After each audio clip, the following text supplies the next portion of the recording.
Radio Intereconomía nos sumamos cada semana a I Más Verde, un programa sostenible y eficiente, productivo e innovador en el que analizamos etiquetas tan conocidas como eco, cero, bajas emisiones, descarbonización o renovables. Recíclate cada martes de 10 a 11 de la noche en Radio Intereconomía con José Luis Pichardo y descubre el futuro más verde.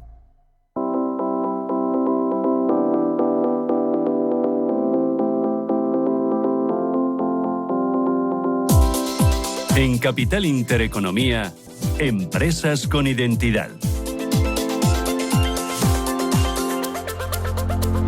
Hoy en Empresas con Identidad les vamos a presentar la historia de una compañía especializada en la gestión de campings. Es una compañía que sigue creciendo, que ha anunciado una inyección de 10 millones de euros de capital que le va a permitir seguir con su plan de expansión y desarrollo tecnológico. El foco lo tienen puesto en el norte de España. Su nombre es Holacamp.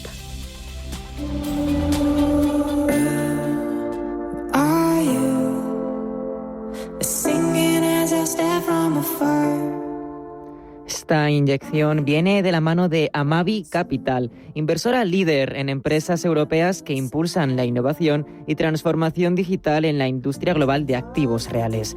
Holacamp seguirá impulsando su plan de expansión incorporando campings a su cadena. Para este año, Holacamp planea sumar al menos 5 nuevos campings en España y Portugal, manteniendo su plan de expansión. También explorará nuevas oportunidades en mercados europeos, lo que reforzará su presencia internacional en los próximos años. Alfonso Leprevós, CEO de Holacamp. Alfonso, ¿qué tal? Buenos días. ¿Qué tal? Buenos días. Cuéntanos qué hacéis en Holacamp, ¿en qué sois diferentes? Bueno, respecto al resto de jugadores del sector, nuestra principal diferencia es nuestra perspectiva a largo plazo. Somos una operadora de campings que no pretende salir del sector.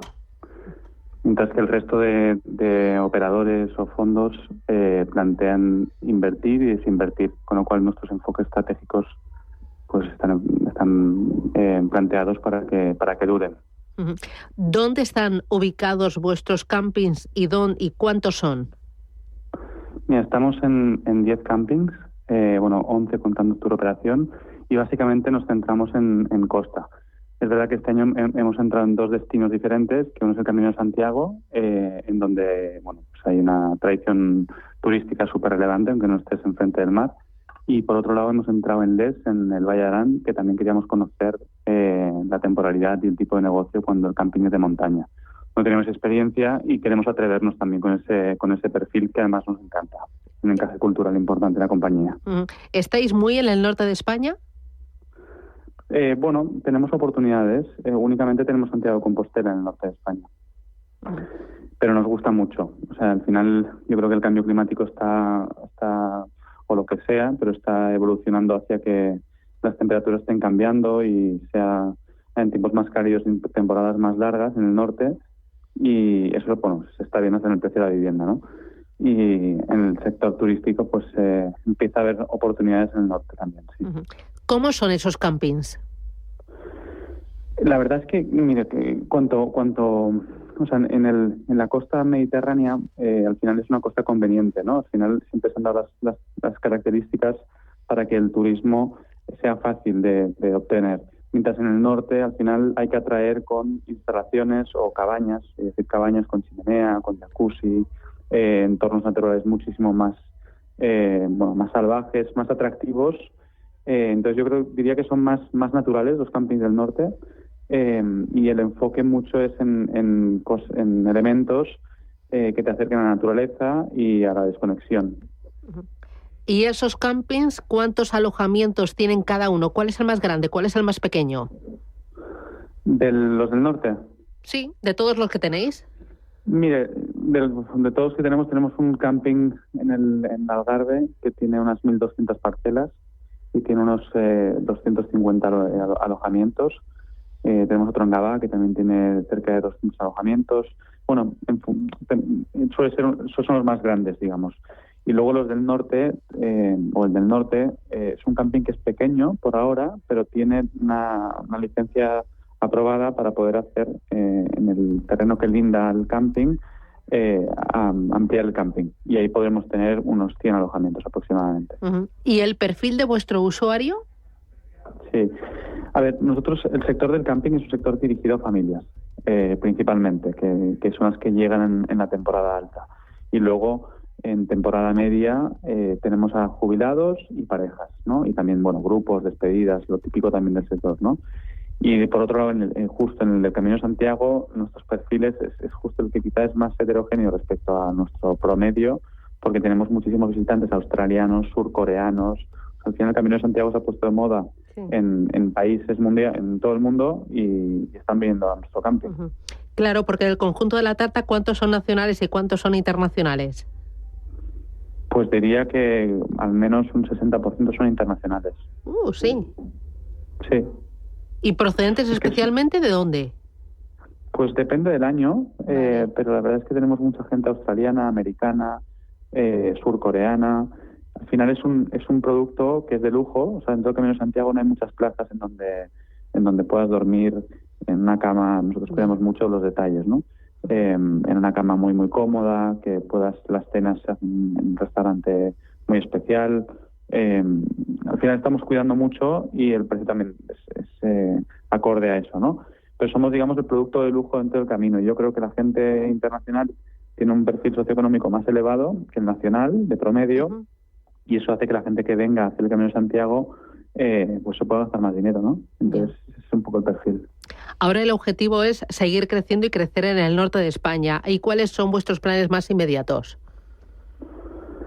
A ver, cerrado no tenemos nada, pero nos gusta mucho la costa cántabra, asturiana y vasca. La gallega también, y también estamos mirando oportunidades en Galicia, pero esos 4 desvolarías toda la zona norte, ¿no?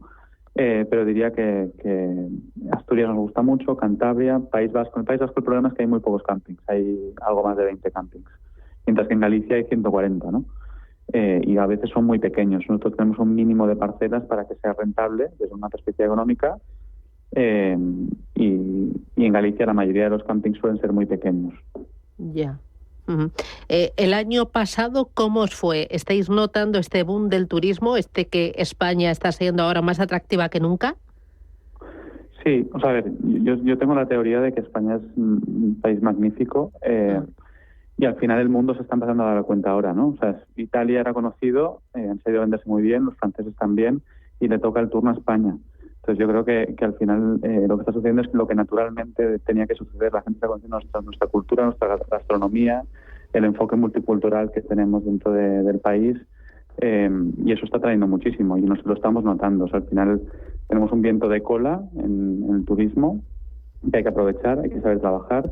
Hace falta también que el gobierno y los gobiernos entiendan las bonanzas del turismo y nos ayuden a dejar de utilizar la palabra tanto de gentrificación, que se habla tanto, e intentar lograr que las temporadas medias funcionen mejor. ¿Cómo? Pues ayudando a las compañías a que puedan invertir para poder generar espacios lúdicos o espacios para que la gente nos visite también en temporada media, ¿no?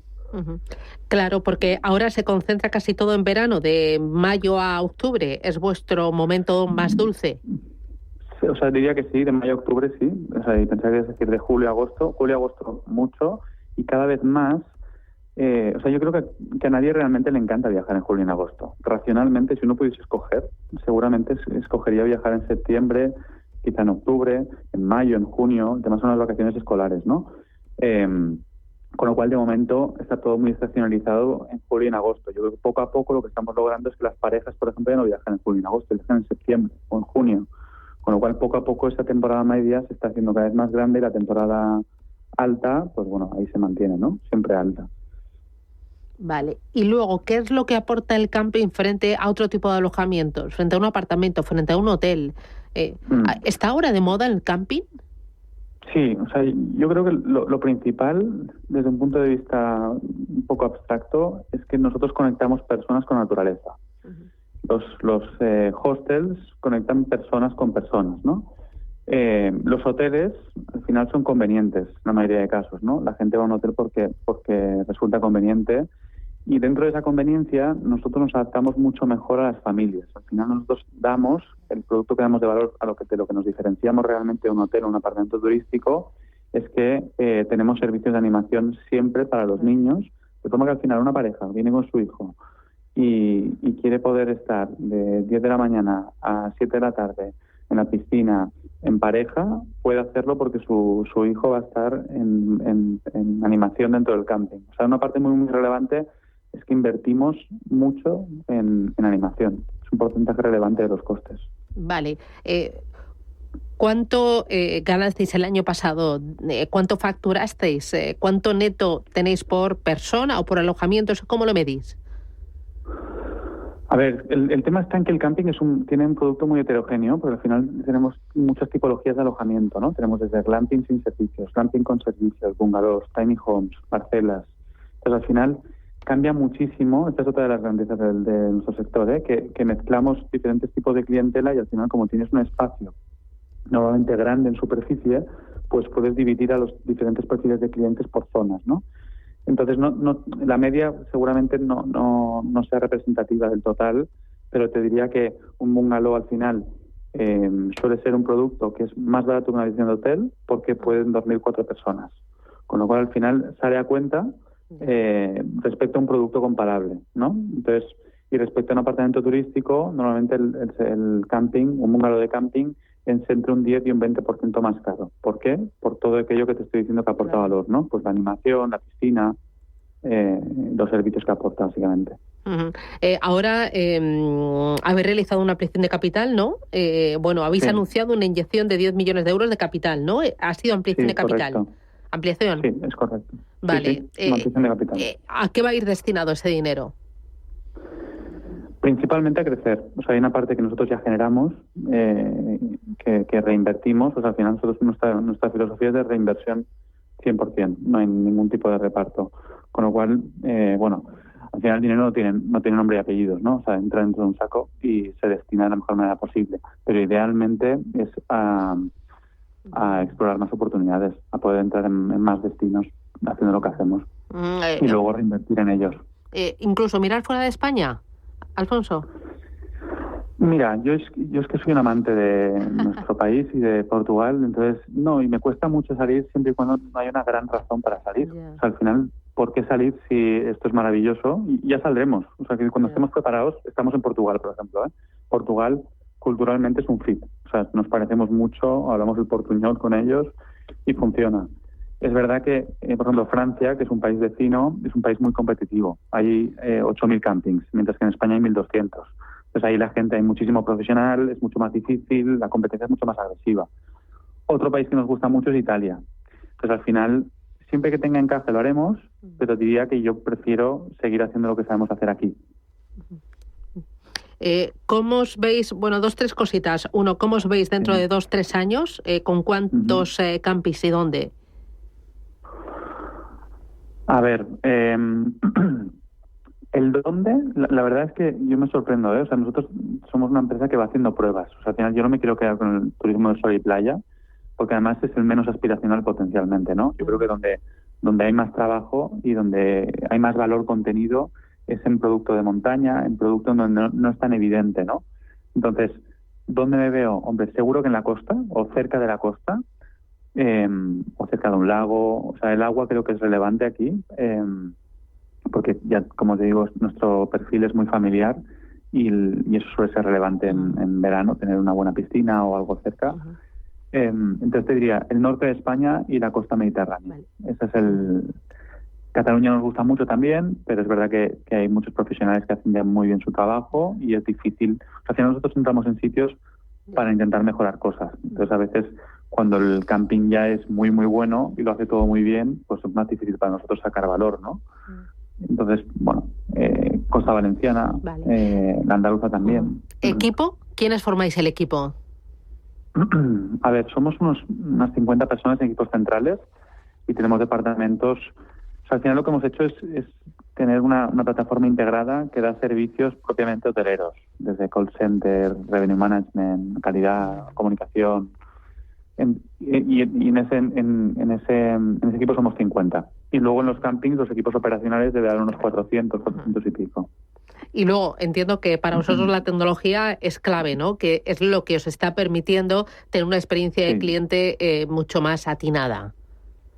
Sí, totalmente. O sea, al final yo creo que siempre lo traduzco así: intentar gestionar un camping de, 10 hectáreas con 16 personas trabajando en terreno, es muy, muy complicado hacer las cosas bien si uno no tiene herramientas que le faciliten mucho el trabajo.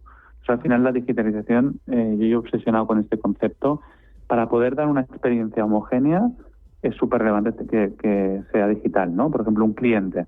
Si un cliente llama en temporada alta a un camping, a la recepción de un camping, es difícil que le cojan el teléfono o le saltará el call center. Si tiene una aplicación en la que puede decir, oye, disculpe, es que el váter no funciona, o yo qué sé, o tengo un problema con el calentador.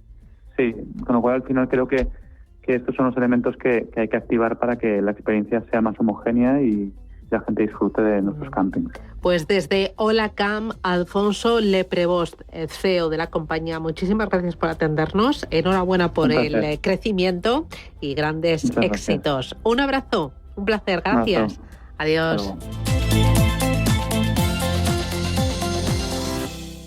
Si eres una agencia inmobiliaria y quieres incrementar el número de operaciones de alquiler, entra en plandeprotecciondealquiler.com, la única plataforma especialista en la gestión de garantía de alquiler a través de profesionales inmobiliarios. Si eres un propietario inversor y quieres garantizar la rentabilidad de tu alquiler, plandeprotecciondealquiler.com, con el respaldo asegurador de compañías de primer nivel inscritas y supervisadas por la DGS.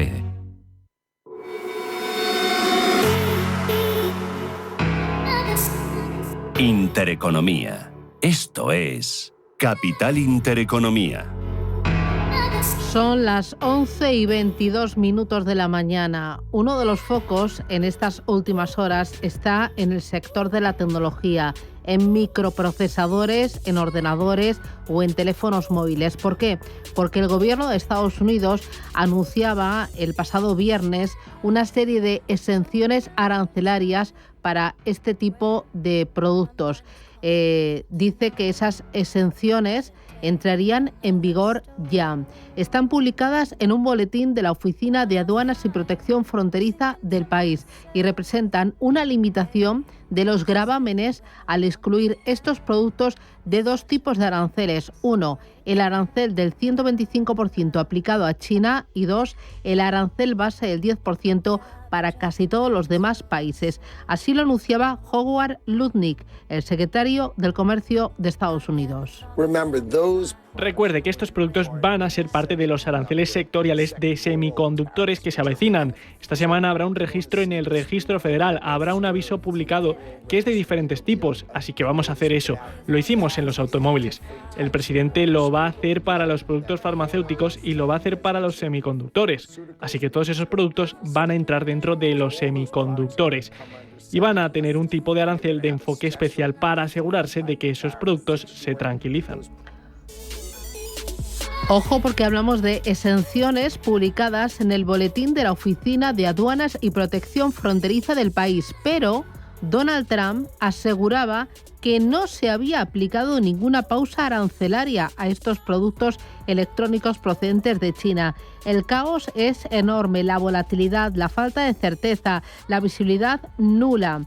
El comisario europeo de comercio, Marco Sefcovic, viaja a Washington, donde va a mantener negociaciones con la administración Trump.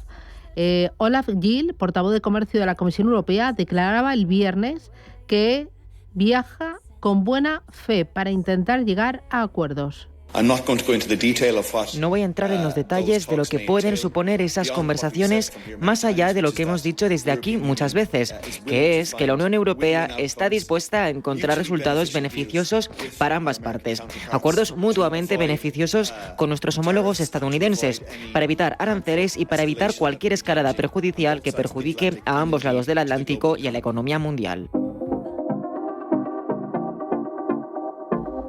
En el mercado se palpa confusión, se palpa incertidumbre, pero al mismo tiempo en la bolsa vemos que las tecnológicas en su cotización fuera de hora están subiendo, por lo que sí que el mercado se podría estar creyendo la versión de la exención de impuestos. Bueno, ya Apple recupera casi un 20% desde los mínimos de la semana pasada, que creo que tocó $162, hoy va a estar por encima de 210, pero bueno, sí que es verdad que también veníamos de una subida excesiva, muchas empresas cotizando a múltiplos muy exigentes, ahora todo se ha normalizado un poco más, pero bueno, digamos el 50% de los estadounidenses que invierten en bolsa están muy expuestos a las 7 magníficas, entonces si las tecnológicas no funcionan, pues obviamente ese efecto riqueza que tienen los americanos va a caer en picado y por tanto yo creo que tienen que ser un poco más laxos con el tema de los aranceles. Es lo que nos ha contado aquí en Capital Intereconomía Javier Sanz, fundador y CEO del grupo ADSL Zone. Él recuerda que aproximadamente el 90% de la producción y ensamblaje del iPhone de Apple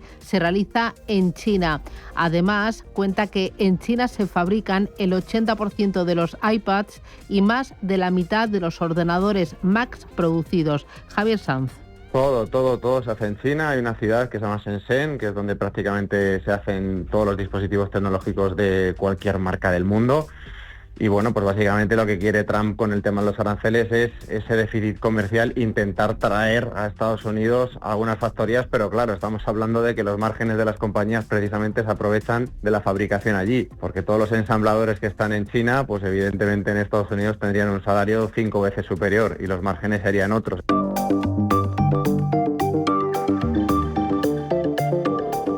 Apple parece esquivar de forma temporal, así lo entiende la bolsa, los fuertes aranceles sobre productos electrónicos fabricados en China, incluidos los AirTags, los Apple Watch, los iPad, los Macs y también los iPhones. Sin embargo, dicen que uno de los grandes riesgos es la cadena de suministro. Sí, que se vean afectadas. Lo ha contado Javier Sanz. A mí lo que me preocupa particularmente es que pueda haber problemas en la cadena de suministro y que se lleguen a paralizar realmente la fabricación de dispositivos hasta que se normalice el stock. Y esto provocaría una caída en el PIB estadounidense importante. Ya lo vienen advirtiendo algunos economistas.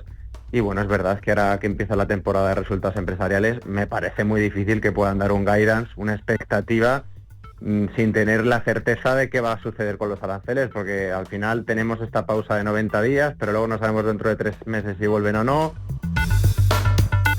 La cadena de suministro está en entredicho y, ojo, también los precios. Los aranceles podrían haber generado ya una inflación significativa en los costes de fabricación y también en los nuevos requisitos de ensamblaje. En lo que va de año, las acciones de Apple han caído un 18%, aunque han ganado un 15% en los últimos 12 meses.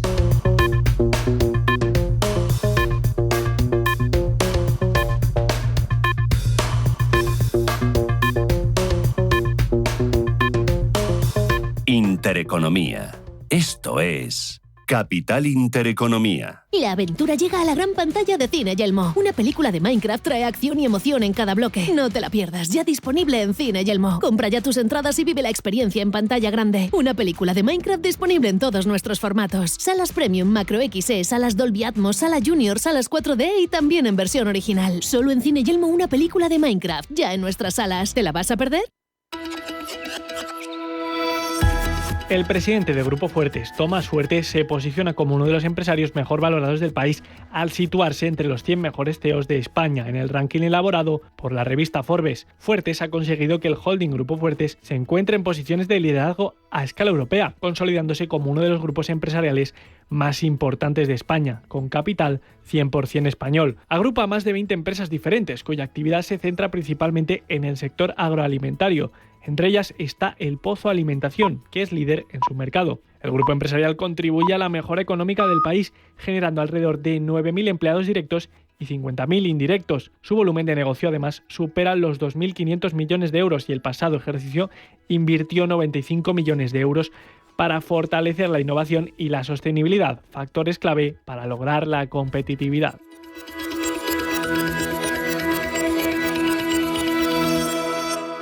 Estamos en constante cambio. El mundo cambia, cambia nuestro entorno. Cambios que nos hacen reflexionar. Cambios que nos hacen apostar por fórmulas diferentes. En la radio apostamos por el sector inmobiliario. Súmate al cambio con IDE Inmobiliario. Cada miércoles y jueves a las 11 de la mañana con Elena Fraile en Radio Intereconomía. Nos sumamos al cambio.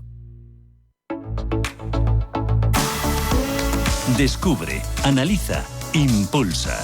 Digital Business en Capital Intereconomía.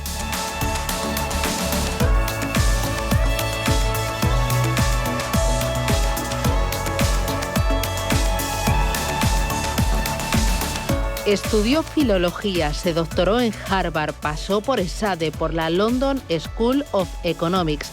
Colecciona numerosos premios académicos y es una de las voces más influyentes en temas de inteligencia artificial. Ha liderado proyectos en torno al procesamiento del lenguaje natural para la Comisión Europea y ella insiste en una idea. La inteligencia artificial no es una moda y no hay que tenerle miedo. Es Elena González Blanco. Elena, ¿qué tal? Muy buenos días. Muy buenos días, es un placer estar aquí hoy con vosotros. Un auténtico lujo. Ella es jefa de inteligencia artificial para nativos digitales en EMEA de Microsoft. Oye, cuéntame, ¿qué hacéis en Microsoft con esto de la inteligencia artificial? Porque entiendo que es infinito, ¿no? La verdad es que está por todas partes. Inteligencia artificial ahora mismo pues no solamente es una palabra de moda, sino que es la realidad de nuestro día a día y además las cosas están cambiando tan rápido que constantemente nos tenemos que ir actualizando con todo lo que va saliendo. Por lo tanto, pues es una maravilla vivir en este momento. ¿Me lo puedes aterrizar cómo las empresas, cómo las industrias están aplicando a día de hoy la inteligencia artificial? Ponme ejemplos. Sí, pues mira, antes de ir a ejemplos voy a contarte un poco por qué hemos llegado hasta aquí, porque creo que es importante no ver solamente el día a día de hoy, sino el pensar que la inteligencia artificial no es algo que sale de la nada, sino que desde los años 50 se lleva investigando en todo lo que son tecnologías para que las máquinas puedan hablar, puedan entendernos, puedan comunicarse con nosotros, y esto es algo que ha sido un reto durante muchísimos años y gracias a que se ha dado la circunstancia de que tenemos la suficiente cantidad de datos como para poder entrenar modelos y trabajar con las máquinas, la capacidad de procesamiento adecuada y también el ecosistema de algoritmos que nos ha permitido llegar hasta aquí, pues de pronto estas investigaciones que llevaban muchísimos años haciéndose desde la época de Alan Turing se han hecho realidad y han hecho que a día de hoy sea posible pues que una máquina, por ejemplo, haga una transcripción de una conversación entre un médico y un paciente en el ámbito de salud, o que en un call center pues la atención pueda ser mucho más eficiente y mucho más personalizada, porque en el momento de coger el teléfono un operador pueda tener todo el contexto de las conversaciones que ha habido con el cliente y en el momento de colgarlo pueda tener un resumen y una recomendación de próximos pasos. Tenemos también casos de uso interesantísimos en el ámbito de la documentación. Los abogados, por ejemplo, el sector legal, todos los temas de compliance, la comparación de contratos. Nosotros trabajamos con clientes de muy diverso tipo que donde hay un documento, donde hay un papel, donde hay un texto que se tiene que procesar, por ejemplo, una póliza de seguros o un broker que va buscando cuál es la mejor oferta para su cliente, requiere o requería pues una cantidad de tiempo humano analizando esa información, buscando toda la documentación y haciendo una propuesta que a día de hoy la inteligencia artificial le puede ayudar a hacerlo en cuestión de minutos. Uh-huh. Y esto es lo que estamos viendo en todos los sectores y en todas las industrias. Por lo que me dices, la inteligencia artificial a día de hoy es capaz de recopilar, de ordenar, de analizar, de sintetizar información, datos. Todo lo que tenga que ver con el lenguaje, todo lo que tenga que ver con las imágenes, con el sonido, la inteligencia artificial lo puede hacer casi todo. Es una tecnología que tiene unas posibilidades enormes y es cierto que en algunos ámbitos donde antes no se llegaba, como el texto, la información no estructurada, pues hemos llegado a un nivel de complejidad y de detalle que es increíble porque en muchos casos pues es casi superior a la mente humana en el sentido de la cantidad de información que puede tener. Por ejemplo, una consultora tiene una base de datos de información enorme, con la búsqueda, y además la búsqueda a través de las bases de datos actuales, vectoriales, que permiten buscar no solamente la información específica, sino la información por contexto. Esto nos permite buscar situaciones relacionadas, buscar documentos en los que no se menciona explícitamente algo, pero tiene que ver por relación, o por ejemplo, pues en un sector como el sector comercial, buscar una prenda de ropa no solamente por talla y por color, sino por marca o por similitud de estilo y por preferencias del usuario. Con lo cual esto nos abre unas posibilidades inmensas en las que antes pues ni siquiera se había podido pensar. ¿Puede tomar decisiones en la inteligencia artificial? La inteligencia artificial no es un cerebro, es una máquina, y creo que es importante entender que al final estamos hablando de una tecnología que funciona de una forma probabilística entrenada con una serie de datos. Entonces, muchas veces tendemos a pensar que la inteligencia artificial piensa, razona o funciona como el cerebro. La realidad es que ese funcionamiento es diferente y tenemos que entender cómo está programada para poder saber exactamente que no razona como los humanos. Puede recomendarnos hacer una serie de cosas, puede hacer un razonamiento parecido basado en una serie de datos y en una serie de instrucciones. Y es lo que, por ejemplo, estamos viendo a día de hoy como los agentes. Pero las decisiones al final las tomamos nosotros. Somos los que programamos o elaboramos este proceso en los que una máquina al final realiza una tarea. Claro, es tu copiloto, pero tú eres el que tomas la decisión final. Él te ayuda, te acompaña, ¿no? Te asesora, pero tú eres el que tomas la decisión final. Te da más tiempo y más herramientas para decidir. Y sobre todo te quita tareas rudimentarias, te da mucha más información, te enriquece todo el proceso y como os decía, pues sí, efectivamente ese copiloto es lo que hemos convertido en Microsoft como un producto para acompañar la productividad de nuestro día a día en todas las áreas, pero ahora estamos yendo incluso más allá porque con toda la aparición de estos agentes lo que estamos viendo es que ahora somos capaces de tener unos pequeños copilotitos para hacer determinadas tareas. Yo siempre pongo el ejemplo de, bueno, pues quiero tener algo que aprenda de cómo programo yo mis menús, cómo los pongo en la nevera todas las semanas y después que me haga la compra. Entonces ahora ese paso de que me haga la compra está cada día más cerca. Y eso es maravilloso porque al final yo tengo 4 hijos y empleo muchísimo tiempo en hacer todo esto todas las semanas. Así que estas pequeñas tareas de nuestro día a día pues es donde vemos que la inteligencia artificial nos puede ayudar muchísimo y esto se puede traducir a todos los ámbitos. ¿Y esto cuándo va a ser una realidad? ¿Cuándo lo voy a tener yo en mi día a día? Ya lo es, ya se puede hacer. Tecnológicamente ya es posible. Ahora lo que tenemos como reto es esa adopción. Primero es explicarle a todo el mundo cómo funciona esto. Segundo es tener los datos adecuados para poder ponerlo en marcha. Y tercero, tener muy claro cuál es el proceso que queremos hacer para programar este pequeño agente o este gran agente. Al final, lo que tenemos que saber desde un punto de vista de negocio es cuáles son las tareas que tiene que realizar este agente. Si es un agente financiero, pues dónde está la información que tiene que buscar, de qué fuentes tiene que beber, si esos datos están en el formato adecuado o están lo suficientemente limpios para poder sacar conclusiones de datos que no son erróneos. Entonces aquí hay una combinación entre entender bien la tecnología, tener muy bien claros los datos de dónde quieres que se construya y luego tener esa lógica de negocio también muy clara en la cabeza. Y es una combinación que al final es lo que hace que la adopción de la IA sea un éxito. Claro, ahora cuando hablas de negocio, cómo estas aplicaciones que ya son una realidad están impactando al negocio de las empresas, a la cuenta de resultados. Pues están impactando, como decimos nosotros, en todas las habitaciones de la casa, que es un término que me encanta porque hemos pasado de que la tecnología sea algo que está solamente al nivel del CTO y de los que toman esas decisiones que muchas veces no se les veía o estaban en un área donde era más operativa que otra cosa, a que esto pase a ser parte de la estrategia de los CEOs de las empresas. La maravilla sucede cuando un CEO pues dice quiero transformar mi negocio con la inteligencia artificial. Y esto va como por distintas capas. Es decir, la primera capa que estamos viendo es que a nivel de productividad individual, pues todos utilizamos el Copilot o cualquier tipo de herramienta de IA para hacer más rápido y más fácil nuestro día a día, que empieza por escribir un correo en inglés y que todo salga correcto y además con el tono y con pues las palabras adecuadas para que pueda tener un resultado interesante.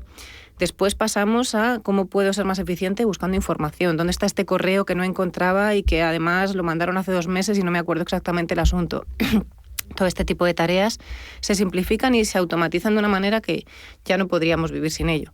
Y una vez que ya todo este cambio cultural ha tenido lugar, pues entramos en cómo hacer los procesos de negocio más eficientes. O sea, hay una parte de productividad. Anteayer estaba en una feria de logística para temas de farmacia y simplemente cogiéndote la cadena de valor del ámbito logístico desde dónde sale un paquete, cómo llega el paquete, la trazabilidad que tienen todos esos datos, quién firma el albarán, cómo se puede meter inteligencia de documento en ese papel para que la factura automáticamente llegue a la base de datos y en la base de datos se registre y no se pierda y además pues podamos tener una información más eficiente sobre cuál es la ruta más rápida para que llegue antes a destino, teniendo en cuenta pues la información de aerolíneas y luego pues además que el cliente pueda tener una encuesta de satisfacción y podamos generar engagement. Es decir, o sea, en todos y cada uno de estos procesos lo que vemos es que hay posibilidad de generar más eficiencias y sobre todo de personalizar y dar una mejor experiencia tanto al cliente como al empleado.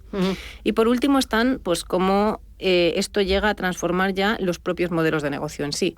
Es decir, igual que cuando pues, surgió toda la era de Internet, pues la mayor compañía hotelera pues, fue Airbnb o empresas que son empresas digitales y no tienen activos, pues ahora mismo lo que estamos viendo es que la inteligencia artificial está generando negocios que no existían. O sea, pues, por ejemplo, tenemos muchos casos de uso en que estamos viendo que simplemente pues, dotar de información o dotar de inteligencia a un chatbot, como puede ser, antes hablábamos de un coach, o cómo poder tener un contenido específico para poder dar servicio pues, a miles de personas que no tendrían acceso a un profesional, y cómo en este caso pues, la calidad de contenido que podemos dar a un científico o a un tipo de profesional que necesita tener una fuente de información bien curada, pues está siendo de verdad un cambio en cómo incluso accedemos a las propias fuentes de información.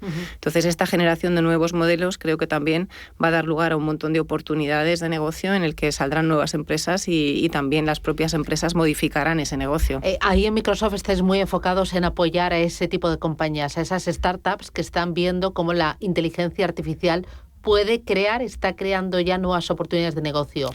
Sí, yo concretamente llevo el área de inteligencia artificial y de equipos técnicos para lo que llamamos nativos digitales, que son las startups grandes y los unicornios que ya han dado ese salto y que son los early adopters, los primeros que empiezan a utilizar toda la tecnología que sale. Y es maravilloso porque estás viendo que de un año a ahora la utilización de los modelos de lenguaje, de los datos en tiempo real, de toda la combinación de sistemas de conocimiento y de toda la tecnología que vamos teniendo, pues lo que ha hecho es que estas empresas hayan crecido un 40%, que es una barbaridad. Es decir, que no solamente estamos viendo que son un banco de pruebas estupendo para hacer realidad todo lo que viene del ámbito tecnológico, sino que de verdad están teniendo impacto en un negocio, pues como puede ser, por ejemplo, la detección del fraude en seguros, o la automatización de procesos de gestión de contratos, o todo lo que es pues la misma conversación que comentaba antes de médico-paciente, o los procesos de logística o de testing de ADN o de vacunas. Es decir, o sea que verdaderamente estamos viendo ya resultados a tiempo real en el que en el mercado estas empresas crecen y además van tomando una ventaja competitiva enorme. Te lo estás pasando pipa, porque tienes una ventana abierta al futuro que ya está aquí. No te lo puedes imaginar, o sea, el día a día es no solo muy divertido, sino también muy enriquecedor, porque puedo aprender de todos los sectores. Tengo que estar al día de todo lo que pasa en tecnología. Yo te veo como que no puedes parpadear porque te pierdes cualquier cosa, ¿no? Totalmente. O sea, al final lo que yo digo es, bueno, a mí la IA cada día me está dando más trabajo, pero del bueno, del bonito y del enriquecedor. Así que mientras esto siga funcionando en esta dirección, que nos quiten las tareas más rudimentarias y que nos permitan pues tener la mente despierta, activa y aprendiendo todo lo que está pasando, y creo que todos tenemos que aprender mucho. O sea, ahora mismo para mí el reto es que yo me siento muy privilegiada porque estoy en un ámbito donde tengo acceso a toda esta información, pero lo que yo quiero, y por eso también estoy aquí, es transmitir todo esto a todas las capas de la sociedad. Es decir, es tan bonito ver cómo se puede transformar todo con todo esto, y hay tanto por hacer que creo que tenemos que ir más rápido y empezar a hacer de todo este tipo de proyectos en todas las áreas. Y aquí, España, ¿en qué lugar está frente al resto del mundo, frente a Europa, frente a otras startups, otros unicornios, otros proyectos que estés viendo? ¿Cómo está España, el talento español? Pues mira, yo creo que tenemos muy buenas universidades, muy buen talento y mucha gente muy bien formada, y la verdad es que bueno, pues a mi alrededor es un lujo tener a la gente que tengo, porque técnicamente, pues ya digo, somos muy potentes. Creo que tenemos una oportunidad enorme por delante de nosotros. O sea, para empezar, porque bueno, hablamos un idioma que hablan 600 millones de personas. Entonces, ya no solamente es España, sino que es que a nivel de activo tenemos un lenguaje que tiene más datos, que es la gasolina de la inteligencia artificial, que nadie. Entonces, tenemos una oportunidad enorme pues de poder enriquecer pues todos estos modelos con variantes mexicanas, argentinas. Tenemos una cantidad de visitantes que vienen a vernos, un área, un impacto en el sector del turismo, donde hay una oportunidad y se están haciendo cosas impresionantes en todo el tema de Segitur. Hay proyectos que verdaderamente son muy pioneros y que además se pueden escalar y exportar a otros lugares. Y creo que en este sentido pues nos queda muchísimo por hacer, pero no podemos dormirnos. Tenemos que concienciarnos, acelerar y pensar que esto no solamente es cosa de las empresas que trabajamos en tecnología, sino de todos y cada uno de nosotros como ciudadanos, porque en el momento que queremos aprender inteligencia artificial y podemos usarla, es muy fácil entrar en este ecosistema y empezar a dar pequeños pasitos que al final van a tener impacto muy grande. Comentabas que habías estado en un evento de logística. Yo la verdad es que he estado hurgando tu LinkedIn y no paras. Tienes una vida muy intensa. No sé cómo lo puedes hacer con 4 hijos. Digo, yo me contarás dónde está el secreto y cómo lo haces. ¿Notas que sí que hay ganas de adopción y que no hay miedo, no hay temor a lo que la inteligencia artificial pueda traer? Hay muchas ganas de adopción, hay mucha necesidad de formación, porque muchas veces el miedo surge del desconocimiento o de la falta de información, y cuando empiezas a profundizar en este tipo de preguntas o de conversaciones, pues las primeras preguntas que salen en una conversación de adoptar o no adoptar la IA es: ¿esto es seguro? ¿Mis datos se van a ir a otro sitio? ¿Alguien va a entrenar modelos con esto? Al final los datos no salen de aquí. O sea, quiero decir, hay que entender muy bien pues cómo está montado esto. Nosotros tenemos un concepto en Microsoft que llamamos Responsible AI, que es cómo toda la infraestructura de inteligencia artificial está protegida desde el ámbito de la ciberseguridad hasta el ámbito de generar todo el contenido que sea adecuado conforme a los datos que se tiene, que los datos no salgan del ámbito donde pues los clientes o las empresas los tienen, y que además esos datos no entren en ningún modelo y todo esté completamente controlado y trazado.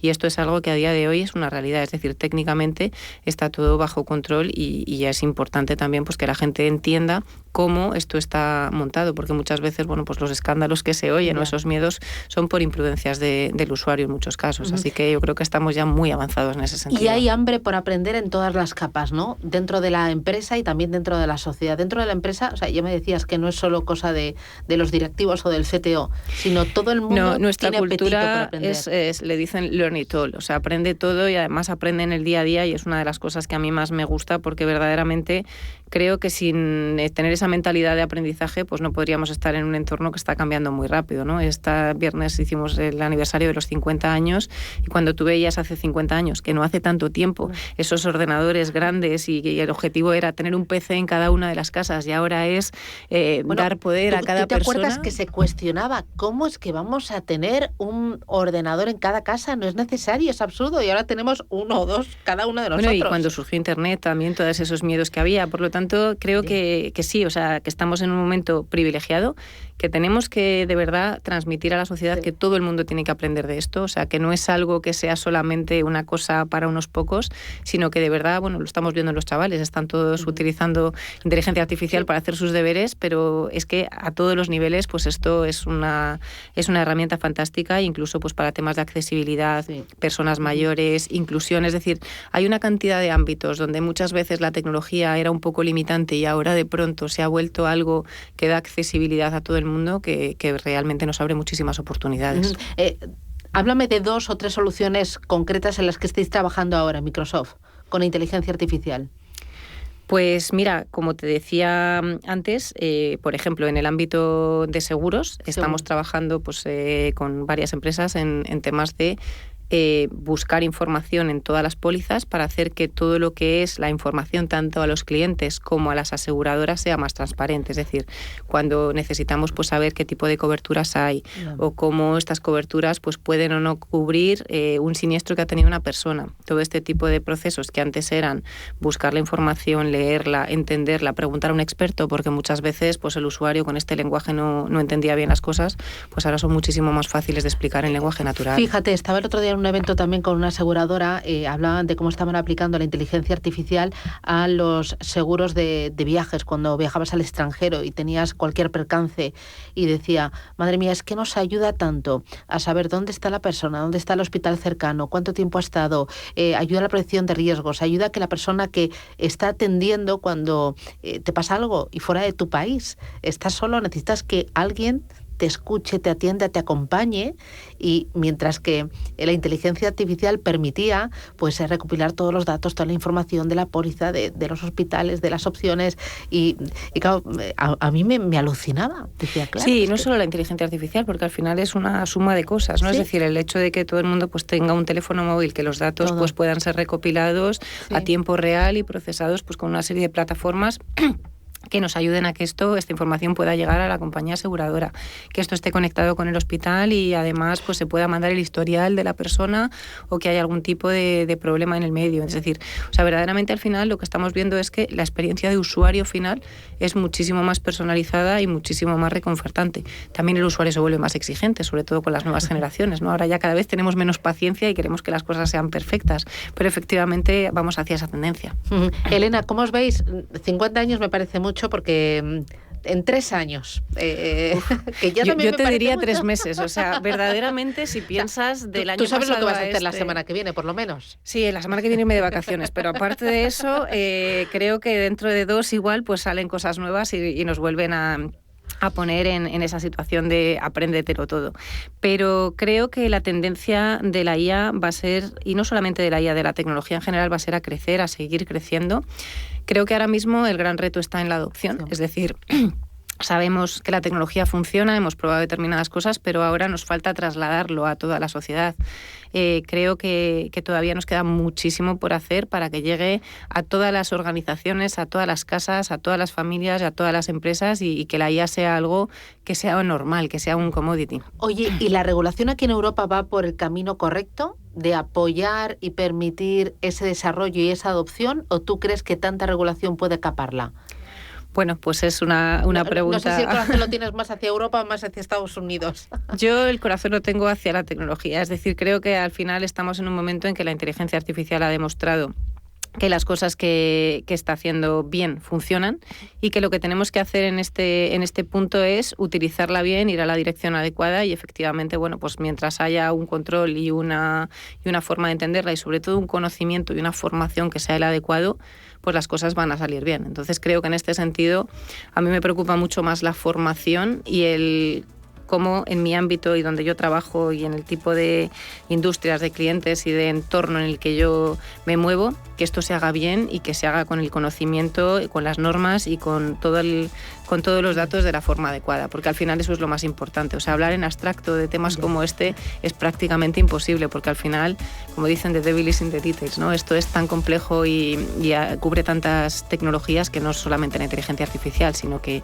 lo es todo y es la estrategia también. Pues Elena González Blanco, jefa de inteligencia artificial para nativos digitales en EMEA de Microsoft. Enhorabuena. Disfrútalo, sigue aprendiendo como una loca y aprovechar este momento tú y todos, que estamos en un momento único, ¿verdad? Muchísimas gracias, la verdad es que sí, y encantada de estar aquí con vosotros, de contarlo y creo que tenéis una labor importantísima que es hacer que todo lo que hacemos se lo contemos a todo el mundo, porque eso es lo más importante ahora mismo. Hay que contagiar y hay que hacer que cada vez se adopte más esta tecnología. Muchísimas gracias, un placer. Hasta pronto.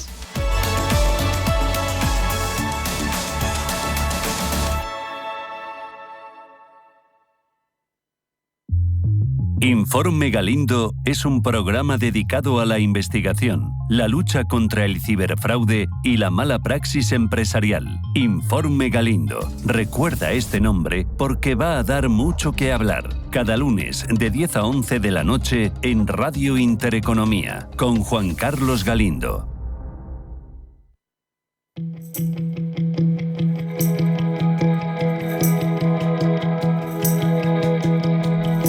Y estamos a punto de despedir, de cerrar esta edición de lunes 14 ya de abril.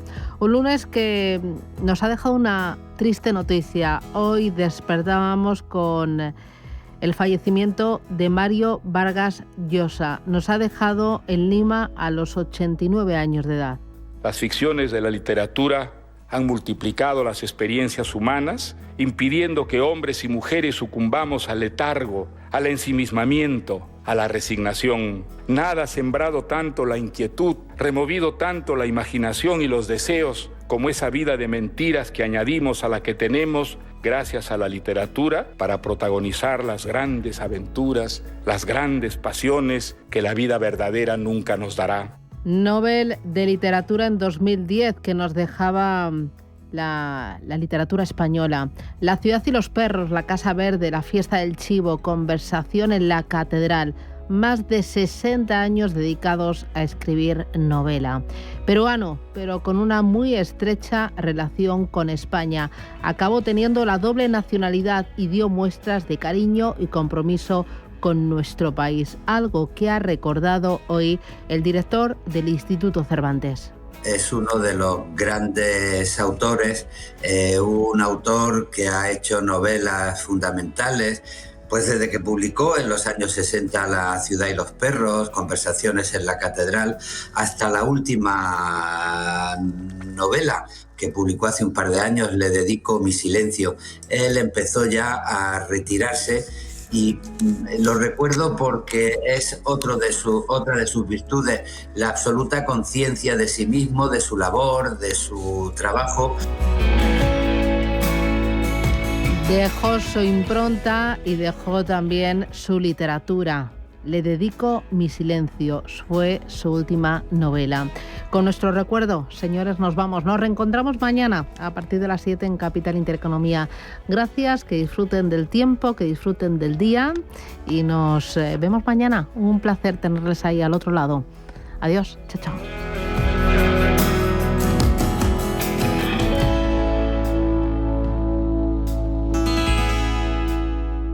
Escucha Capital Intereconomía. Esto es Intereconomía.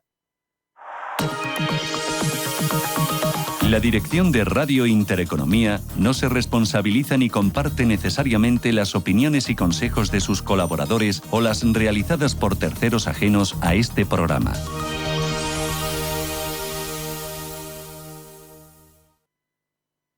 Los nuevos conceptos energéticos son ya un presente. Por ello, en Radio Intereconomía nos sumamos cada semana a I+Verde, un programa sostenible y eficiente, productivo e innovador en el que analizamos etiquetas tan conocidas como eco, cero, bajas emisiones, descarbonización o renovables. Recíclate cada martes de 10 a 11 de la noche en Radio Intereconomía con José Luis Pichardo y descubre el futuro más verde.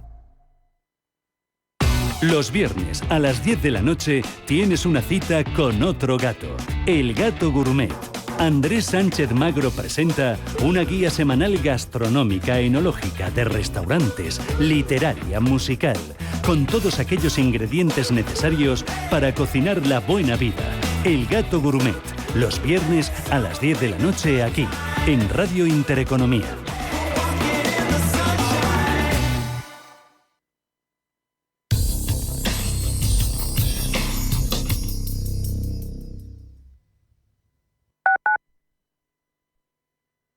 Atención inversor, únete al club de inversión de Grupos Eneas. Estamos especializados en la compra, reforma y venta de inmuebles y otros activos, ofreciendo rentabilidades muy atractivas. Coinvierte con nosotros. 91 639 0347. Grupos Eneas, tu aliado en la inversión. Si una persona sale de un punto A por un camino difícil y otra sale de un punto B por un camino más cómodo, ¿se encontrarán? Acompañamos a personas en situación vulnerable desde la infancia hasta el final de su vida, porque nosotros no creemos en las coincidencias, creemos en las oportunidades. Fundación La Caixa. Solo es progreso si progresamos todos. Si eres un family office, un inversor institucional y quieres invertir, Sirena Invest es tu aliado. Sirena Invest es una promotora inmobiliaria con más de 15 años de experiencia en el sector inmobiliario polaco que ofrece invertir en una de las economías más pujantes y rentables del mundo. Polonia. Recuerda, sirenainvest.com con Y o llámanos al 648 019495.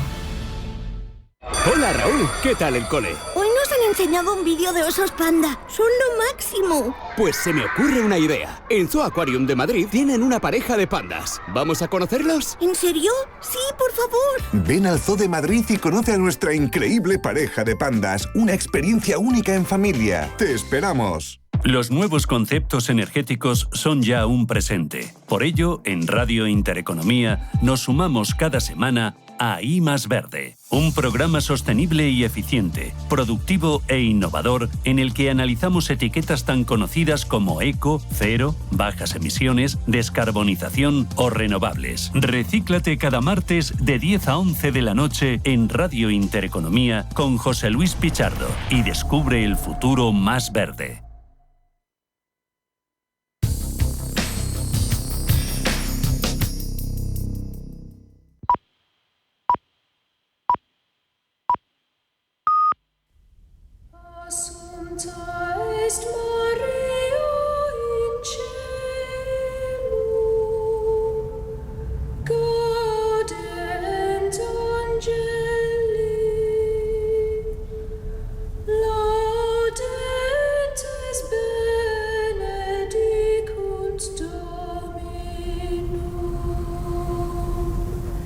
Son las 12 de la mañana, las 11 en Canarias.